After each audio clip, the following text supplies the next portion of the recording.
Hello students, now introduction to arithmetic progression।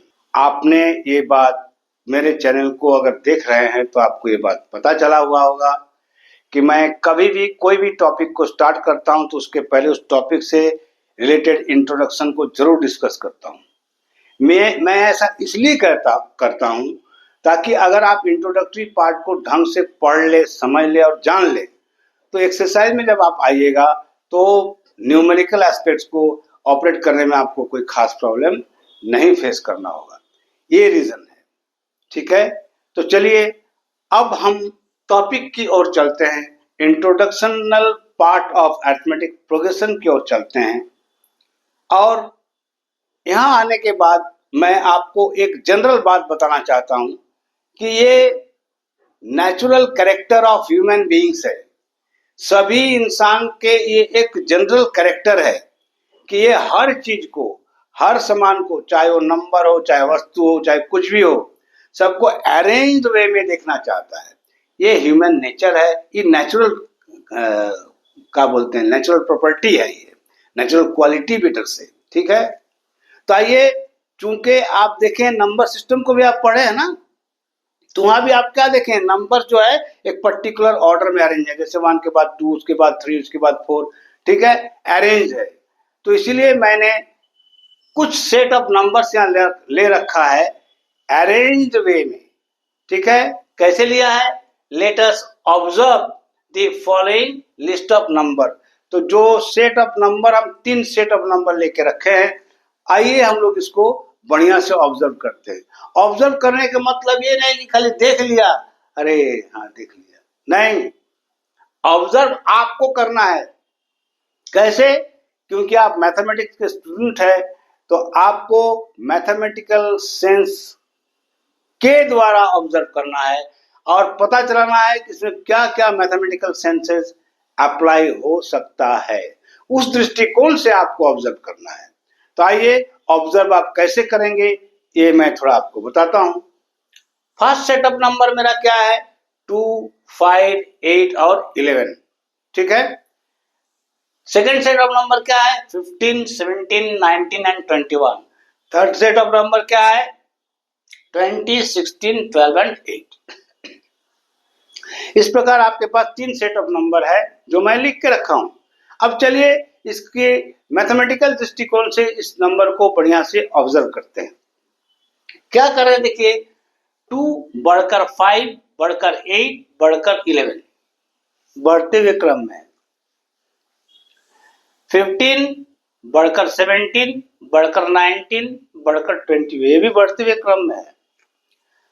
20 घटकर 16 घटकर 12 घटकर 8, यानी ये घटते हुए क्रम में है। तो हमने क्या देखा, पहला कैरेक्टर 3 सेट ऑफ नंबर में, कि पहला 2 सेट ऑफ नंबर ऐसा है जो असेंडिंग ऑर्डर में है। टर्म पर ध्यान दीजिएगा, जो असेंडिंग ऑर्डर में है यानी बढ़ते हुए क्रम में है, ठीक है, इंक्रीजिंग मैनर में है, लेकिन इसका एक्चुअल टर्म है असेंडिंग ऑर्डर, ठीक। और तीसरा सेट ऑफ जो नंबर है वो कैसा है, ये डिसेंडिंग ऑर्डर है, डिसेंडिंग ऑर्डर में नंबर अरेंज है, यानी घटते हुए क्रम में, ठीक है, कम होते हुए क्रम में ये अरेंज है। तो ये मैंने पहला कैरेक्टर स्टडी किया।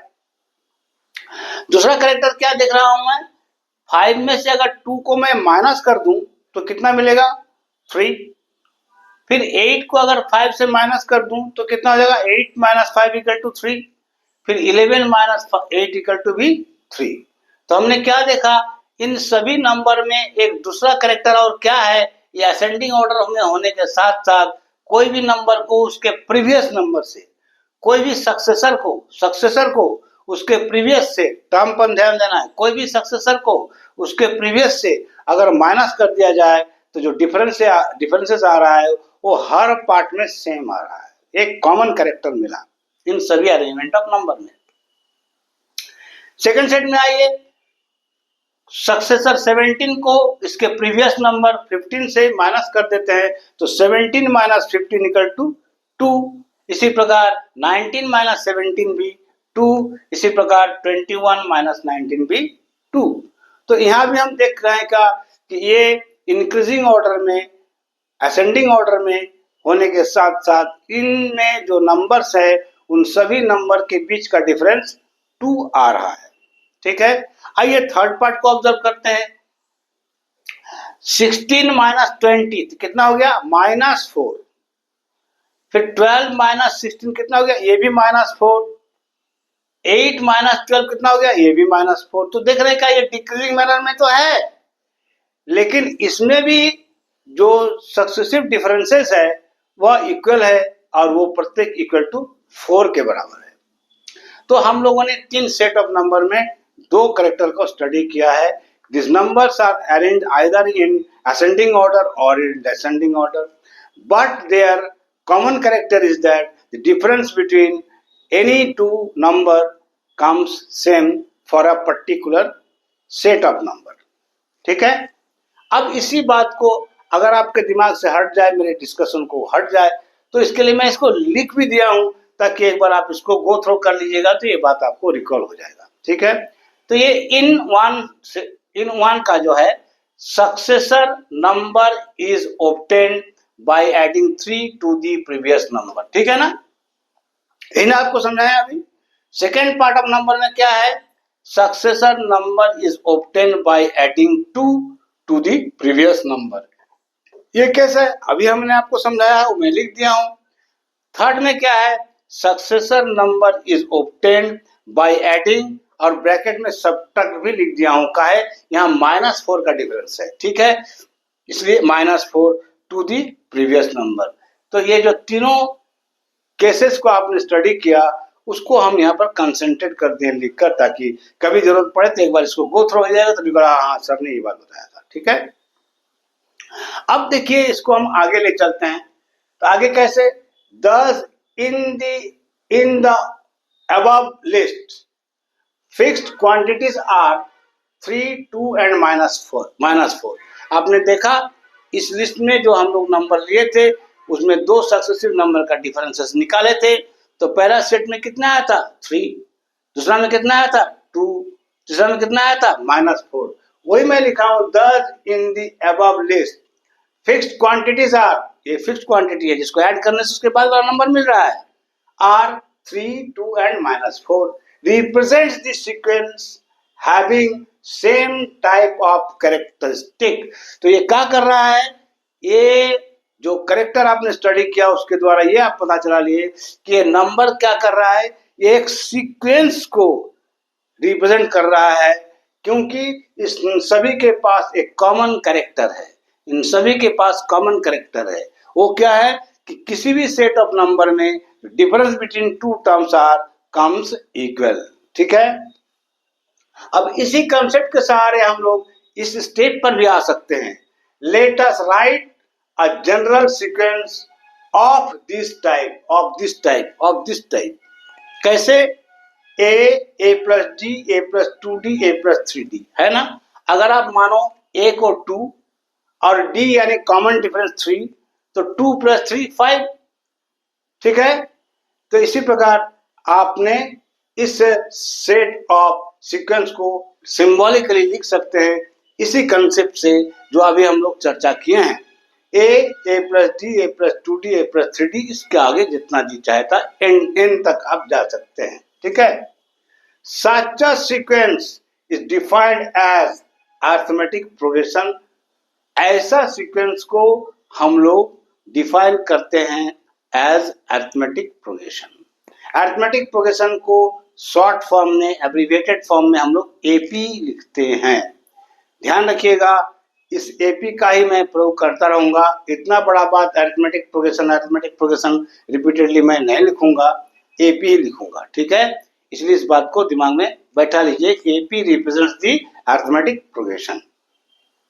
ठीक है, here A is the first and D is the common difference. a is the first term, ठीक है, and d is the common first term। आप यहाँ लिख सकते हैं फर्स्ट टर्म। ठीक है, a is the first term and d is the common difference of the AP, arithmetic progression। ठीक है, तो ये जो सेट ऑफ नंबर्स है, ये जो अरेंजमेंट ऑफ नंबर है, ये जो जनरल सीक्वेंस है, इसमें a रिप्रेजेंट करता है फर्स्ट टर्म को और डी रिप्रेजेंट करता है कॉमन डिफरेंस को। कॉमन डिफरेंस क्या हो गया, दो नंबर का बीच का जो डिफरेंस है इक्वल आता है हर पार्ट में, किसी एक पर्टिकुलर सेट ऑफ नंबर में, उसको कॉमन डिफरेंस कहते हैं। ठीक है, तो अब आइए, here A is the first term and D is the common difference of the AP, इस नाम से आप लोग पुकारते हैं, जानते हैं, इसको याद रखिएगा। अब हमने क्या किया है, T2 माइनस T1, डी को क्लियर करने का प्रयास किया है। T2 माइनस T1, T2 क्या है, सेकेंड टर्म, T1 क्या है, फर्स्ट टर्म। तो T2 माइनस T1, 5 माइनस 2 कितना, 3। फिर T3 minus T2, T3 minus T2, 8 minus 3 कितना हो गया, 5। तो ये आपने देखा का दोनों में डिफरेंस, ठीक है, 5 माइनस 2 इज 3, 8 माइनस 5 इज 3, तो ये इक्वल आ रहा है। तो इसी को आप T2 minus T1 equal to D से रिप्रेजेंट कर सकते हैं, T3 माइनस T2 को आप डी से रिप्रेजेंट करते हैं, एंड सो ऑन, इस प्रकार आगे और आप कर सकते हैं। तो हम लोग क्या देखते हैं कि कोई भी नंबर को में से अगर उसके सक्सेसिव, उसके प्रीवियस नंबर को माइनस कर देते हैं तो जो बात आता है वो आता है कॉमन। और ये साधारण गुण के लिए, इस साधारण चरित्र के लिए, इस साधारण कैरेक्टर के लिए, इस साधारण प्रॉपर्टी के लिए हम लोग इसको कॉमन डिफरेंस के नाम से जानते हैं। So for this simple reason we use to call D the common difference. क्या अरिथमेटिक प्रोग्रेशन क्या होता है समझ में आता है? थोड़ा इसको समराइज कर देता हूं। अगर कोई सेट ऑफ नंबर ऐसा हो जो सीक्वेंस हो, सीक्वेंस हो का मतलब ये set of number in order हो, ठीक है, और वो ऑर्डर भी विशेष होनी चाहिए। विशेष जैसे सीक्वेंस में कोई भी ऑर्डर में, जैसे 2 3 5 7 9 11 इंक्रीजिंग ऑर्डर हो गया तो सीक्वेंस हो गया। लेकिन अगर कोई सीक्वेंस ऐसा है जो कोई विशेष नियम को मानता है, यानी कि कोई भी दो सक्सेसिव नंबर के बीच का डिफरेंसेस इक्वल होता है, अगर ऐसा कोई सीक्वेंस हो तो उस सीक्वेंस को हम लोग अरिथमेटिक प्रोग्रेशन कहते हैं। ये हम इसका समरी आपको बता दिए, ठीक है, आगे बढ़ते हैं। वेल स्टूडेंट्स, तो आइए अब आपको हम general term of arithmetic progression क्या है इसको समझाने का प्रयास कर रहा हूँ, ठीक है। तो हम लोग तो पहले ये कंसेप्ट फर्स्ट पार्ट में सीख लिए हैं, इसलिए मैंने उसका यूज कर लिया है। Let us suppose that the AP is A plus D, A plus 2D, A plus 3D and so on to n terms, जहाँ n कुछ भी हो सकता है, ठीक है, 1 2 20 50 100 1000 2000 5000 कुछ भी। Here first term equal to A and the common difference is D, ठीक है। We denote the first term as T1, first term को हम लोग T1 से सिंबल करेंगे, ठीक है। Second term as T2, third term as T3, T2 then ये हो गया T3, ठीक है, third term as T3 and so on. In general Tn denotes the nth term of the AP, Tn denotes the general term of the AP, Tn n कुछ भी हो सकता है।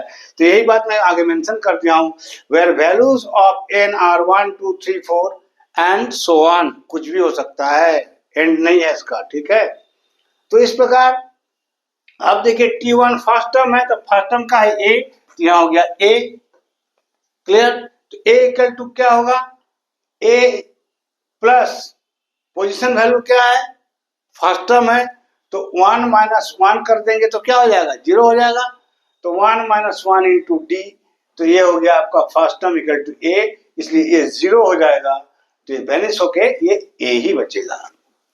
अब सेकेंड टर्म, तो सेकेंड टर्म इक्वल टू क्या, A plus D, देखिए A plus D है ना, A प्लस डी, तो A प्लस डी, तो A प्लस डी में क्या होगा, A तो A हो गया, और ये पोजीशन वैल्यू क्या है, नंबर ऑफ टर्म क्या है 2, तो 2 minus 1 into D, 2 minus 1 equal to, ये पैटर्न ऑब्जर्व करिए, बहुत इंपॉर्टेंट बात है। 2 माइनस 1 से क्या हो गया, 2 minus 1 equal to 1, 1 into D is D, तो यह जाएगा फाइनली A प्लस डी, ठीक। तो A को हम ऐसे लिख सकते हैं, A प्लस डी को हम ऐसे लिख सकते हैं। थर्ड टर्म तो थर्ड टर्म इक्वल टू क्या है, ए प्लस टू डी। देखिए यहाँ फर्स्ट सेकेंड और third term a plus two D, ये हो गया ए प्लस टू डी। इसको कैसे लिखेगा, पोजीशन वैल्यू कितना है 3, तो a plus three minus one into d. ठीक है, तो 3 माइनस वन कितना हो गया 2d, तो a plus two d. Clear, pattern को ध्यान दीजिए सर, इसीलिए मैं इस पर चर्चा कर रहा हूं इतना। T4 ए प्लस थ्री डी, ठीक है, a plus three d fourth term. देखिए first second third fourth term a plus three d है, तो फोर्थ टर्म हो गया ए प्लस थ्री डी।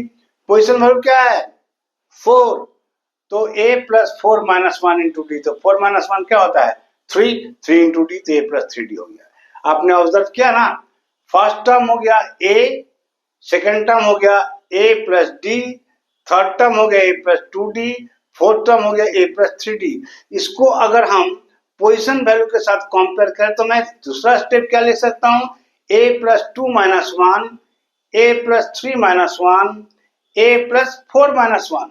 यानी कि जो पोजिशन वैल्यू है उसमें से वन सबट्रैक्ट करके डी से मल्टीप्लाई करना है, जो पोजिशन वैल्यू है उसमें से वन सबट्रैक्ट करके डी से मल्टीप्लाई करना है, जो पोजिशन वैल्यू है उससे वन सबट्रैक्ट करके डी से मल्टीप्लाई करना है, जो पोजिशन वैल्यू है उससे वन माइनस करके डी से मल्टीप्लाई करना है। ये पैटर्न हम लोग देखें तो इस पैटर्न से हम लोग क्या समझें, एंड सो ऑन करते हैं, इसके आगे भी हम ऐसे कर सकते हैं। ठीक है, Does the above pattern helps us to write क्या Tn equal to A plus N minus one into T. ठीक है ना, यहाँ 2 को हटा के n कर देंगे तो क्या हो जाएगा, ये 2 को हटा के n हो जाएगा, तो Tn equal to A plus N minus one into T हो जाएगा। इस पैटर्न से आप समझ सकते हैं ना, तो यही इस पैटर्न को समझाने के लिए, इस जनरल टर्म को समझाने के लिए मैंने इस पैटर्न का यूज किया है। अब आपको समझ में आ गया होगा, तो Tn equal to A plus N minus one into D, which is the general term or nth term of the arithmetic progression, जिसको हम abbreviated form में AP कहते हैं। ठीक है, चलिए इसके आगे वाला बात देखते हैं।